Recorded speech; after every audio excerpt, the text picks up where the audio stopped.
what is the kind of role Pakistan has played historically in sort of bringing Jammu and Kashmir to the kind of challenges that it has, and also with the kind of changes that we are seeing now, where does that sort of leave Pakistan, and what would it try to do now?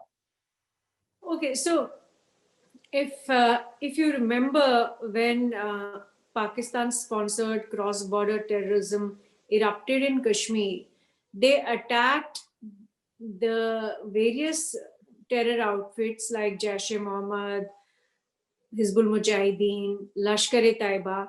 They attacked every single institution of the state, including schools, including colleges, and including universities. And that is why in the year 1990, everything got disrupted, everything broke down, the state collapsed in Kashmir in 1990. And New Delhi had absolutely no idea how to keep the state intact in Jammu and Kashmir.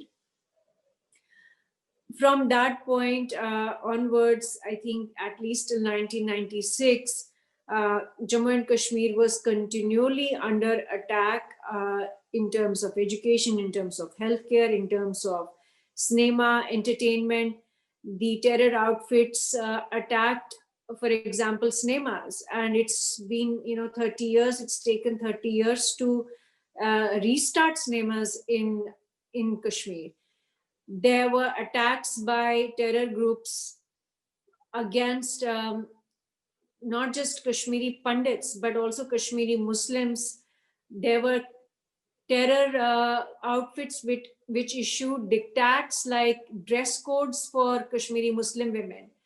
Women were forced to wear hijab.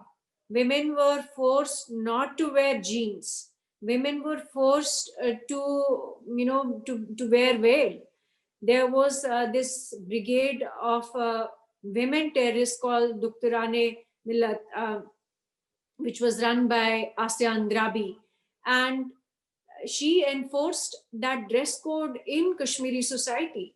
And where was this coming from? All these diktats were coming straight from Pakistan, because Pakistan mobilized Kashmiri Muslim youth, Kashmiri Muslim society against India in the name of Islam. Lot of terrorists would go to masjids and they would make announcements against Kashmiri Pandits. They would make announcements which ruptured the entire society, which broke down the entire fabric of Kashmiri society. The kind of gulf that we continue to see between Kashmiri Pandits and Kashmiri Muslims, it was affected by that terror movement which started in 89-90. So Pakistan's role has been enormously destructive, not only in terms of killing people in Jammu and Kashmir, but also destroying the very social fabric of Jammu and Kashmir. And also it's responsible also for pushing Kashmiri society, which was progressive, which had a tradition and a history and heritage of its own, which is like 5,000 years of documented history, where both Kashmiri Pandits and Kashmiri Muslims remembered their Buddhist heritage, they remembered their Hindu heritage, they remembered their Shavist heritage, and it was celebrated,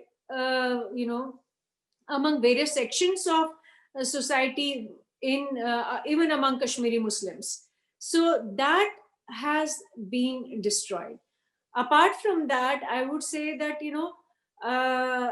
the fact that today there is massive radicalization in Kashmiri Muslim society, it is because Pakistan exported the ideology of Wahhabi Islam in Kashmir through terror groups like Lashkar-e-Taiba and Jaish-e-Mohammed.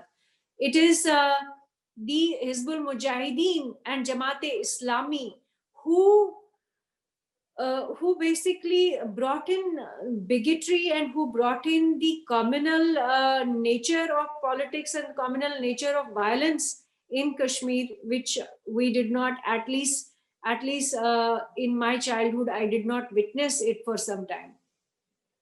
So I would say that, Pakistan's role has not only been in being destructive towards the infrastructure in J&K, but also in terms of emotional destruction, also in terms of social destruction, also I would say economic destruction for people who were not in the elite and upper class.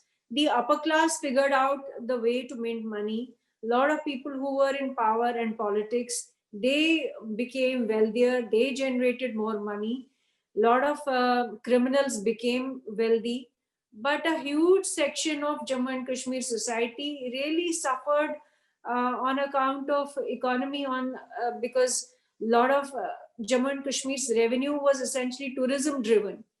Tourism was hit hugely, to the extent that people who were in tourism sector in Kashmir, they had to move out. That is why you see a little Kashmir established not only in Punjab or Haryana or Delhi, but also in places as far as Kochi, as far as Calcutta, as far as Hyderabad and Pune. So that has happened. So I would say that Pakistan is responsible for the economic destruction, the political destruction, the social destruction, the emotional destruction. And I think if given how Pakistan has behaved under the Imran Khan government, I don't see much change, and I don't expect any change under the Imran Khan government. Namaste. We hope you enjoyed this Chitti Media content. Please remember to subscribe to us and switch on the notifications for this channel. For our other social media links, more content, and to support our work, please visit citti.net. Dhanyavad. Namaskar.